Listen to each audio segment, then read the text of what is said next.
Hello everyone, welcome back to Stuff Cube Studios. Before we dive in, don't forget to like, subscribe and join our Discord for updates on our games. Today we're talking about the rise and fall of one of indie horror's strangest success stories. Hello Neighbour. So, Hello Neighbour was originally made by Dynamic Pixels, and believe it or not, their first Kickstarter actually failed. The game didn't get funded that way, but the team didn't give up. They kept refining early builds and starting releasing pre-alpha and alpha versions to the public, and those were huge for its popularity.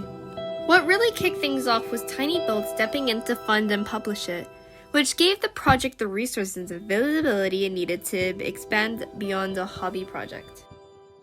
And that move changed everything. The early alpha versions exploded online. YouTubers and Twitch streamers couldn't get enough of them. Part of the reason was the AI system, which was marketed as an adaptive learning enemy that changed its tactics based off of how you played.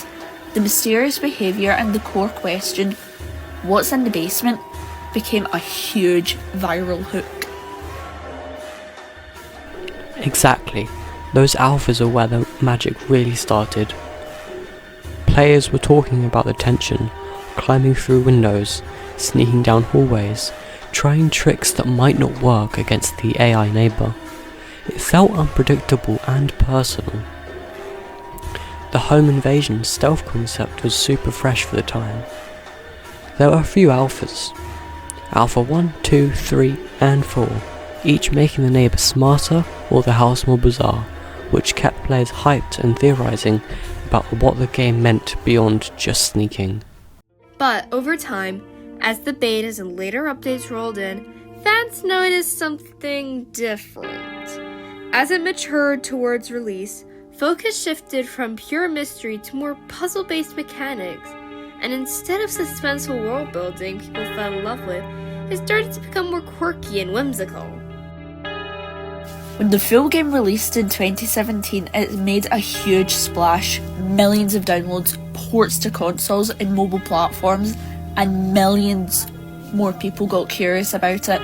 It still boasts strong positive reviews on platforms like Steam today, especially in recent plays. But behind all that success, cracks were already starting to show.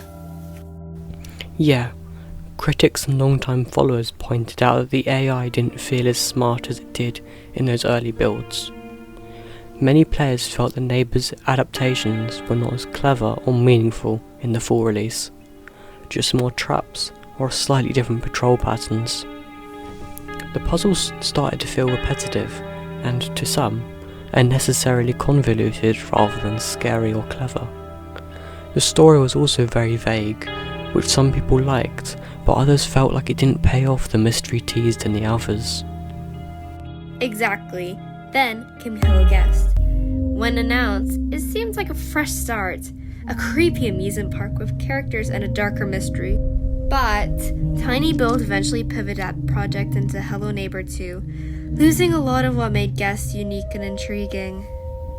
And Hello Neighbour 2, yeah, that didn't exactly help the series' reputation. The game was supposed to build on the original's world, but instead what we got felt rushed. The AI, once a selling point of the franchise, was essentially gone in practice, and many fans reported bugs, underwhelming enemy behaviours and uninteresting environments. Puzzles and challenges felt more like filler than meaningful design, and the art direction leaned cartoony, stripping away the eerie vibe it hooked people in the first place. Right, and most importantly, the core mechanic, where the neighbour learned from your actions, was almost gone. A lot of the adaptive AI promises ended up being reduced or removed entirely by release, which frustrated players who brought in because of that marketing promise. Yeah, fans started realizing that Dynamic Pixels and Tiny Build was focusing more on monetizing than listening to players. Spin-offs, merchandise, mobile ports, and various side projects started feeling like they were milking the success of the first game instead of improving on it. A lot of the community began to feel like the franchise lost its soul somewhere between the hype and the marketing. What originally felt like a unique horror experience turned into a brand that was everywhere, but wasn't delivering on its promise anymore. With Hello Neighbour 3 on the horizon, people are worried that history might repeat itself. Instead of feeling like a new beginning for the series, it looks like another attempt to cash in on brand recognition. Early prototypes released in 2025 show some experimental ideas, but it's unclear whether it'll recapture the attention of the early alphas. It's crazy to think how Hello Neighbor went from a mysterious horror gem, a game people spent hours theorizing on forums and YouTube, to one of the most overexposed franchises in the genre. Yeah, the first game had this incredible charm, the sense of mystery, fear, and curiosity. Somewhere along the line, they lost the touch with what made it special. And that's the story on how one of indie horror's biggest hits became one of its biggest missed opportunities. Thanks for watching, everyone. Let us know your thoughts in the comments. Do you think that Hello Neighbour 3 can bring the series back, or is it too late to save it?